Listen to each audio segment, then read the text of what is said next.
America में एक बहुत ही कह सकते हैं रैडिकल टैक्स बदलाव का प्रस्ताव आया है। एक ऐसा बदलाव जो इनकम टैक्स को ही पूरी तरह खत्म कर सकता है। अब जाहिर है इसका असर पूरी दुनिया के ट्रेड पर पड़ेगा।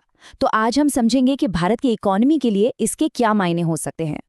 अमेरिका के पूर्व राष्ट्रपति डोनाल्ड ट्रंप का बस ये एक बयान टैरिफ इनकम टैक्स की जगह लेगा, एक बड़े आर्थिक फेरबदल की नींव रख सकता है। मतलब साफ है, अमेरिकी नागरिकों की कमाई पर जो टैक्स लगता है उसे हटाकर बाहर से आने वाले सामान पर लगने वाले टैरिफ से बदल दिया जाएगा।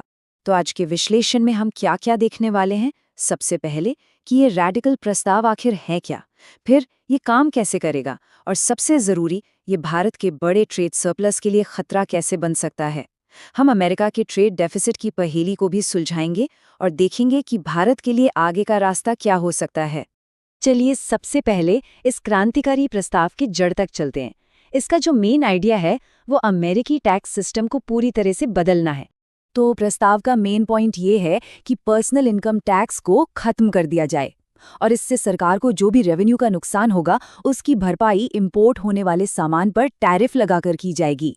यानी टैक्स का बोझ अमेरिकी नागरिकों की इनकम से हटकर देश में आने वाले सामान पर शिफ्ट हो जाएगा। अच्छा, तो अब सवाल ये है कि ये अदला बदली आखिर काम कैसे करेगी? इसको ना एक तराजू की तरह समझकर देखते हैं। सोचिए, एक पल्ले पर है इनकम टैक्स जिसे पूरी तरह हटाने की बात हो रही है, और दूसरे पल्ले पर हैं टैरिफ्स। तो प्लान ये है कि इनकम टैक्स से जो भी कमाई होती थी उसे अब टैरिफ से होने वाली कमाई से मतलब पूरी तरह से बदल दिया जाए, ताकि ये तराजू जो है वो एकदम बराबर रहे। अब भारत पर इसका क्या असर पड़ेगा ये जानने से पहले एक बहुत जरूरी कॉन्सेप्ट समझना होगा, ट्रेड सरप्लस। देखिए, सीधे सीधे शब्दों में कहें तो ये तब होता है जब कोई देश जितना सामान खरीदता है उससे कहीं ज्यादा का सामान बेचता है ना। मतलब एक्सपोर्ट इंपोर्ट से ज्यादा है। ये किसी भी इकोनॉमी के लिए अच्छी बात मानी जाती है।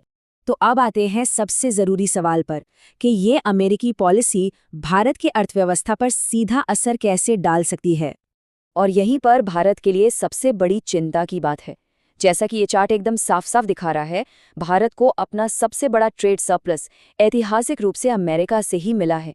ये हमारी इकोनॉमी का एक बहुत मजबूत पिलर रहा है और अब इसी पर खतरा मंडरा रहा है।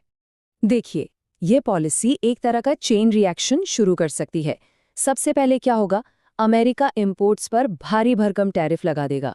इसका सीधा असर ये होगा कि अमेरिकी बाजार में हमारे यानी भारतीय सामान की कीमत अचानक से बढ़ जाएगी, और जब कोई चीज़ महंगी होती है तो अमेरिकी लोग उसे कम खरीदेंगे, है ना। इससे सीधा सीधा भारत का एक्सपोर्ट गिरेगा और इसका नतीजा अमेरिका के साथ जो हमारा बड़ा ट्रेड सरप्लस है वो बहुत तेजी से घट जाएगा। तो इसका नतीजा क्या हो सकता है, भारतीय अर्थव्यवस्था के एक बहुत बड़े ड्राइवर को एक बड़ा झटका लग सकता है। और खतरा सिर्फ सरप्लस कम होने का नहीं है, खतरा ये भी है कि ये फायदा कहीं घाटे में न बदल जाए। लेकिन रुकिए, कहानी में एक और मोड़ है। चलिए जरा देखते हैं कि जब पहले टैरिफ लगाए गए थे तो असल में हुआ क्या था। एक बहुत ही जरूरी सवाल उठता है, क्या पहले जो टैरिफ लगे थे वो अमेरिका की ट्रेड डेफिसिट यानी व्यापार घाटे को कम कर पाए थे? इसका जवाब शायद वो नहीं है जो हम सोच रहे हैं। असलियत ये है कि टैरिफ लगे होने के बावजूद अमेरिका का व्यापार घाटा कम नहीं हुआ, बल्कि एक नए रिकॉर्ड पर पहुंच गया।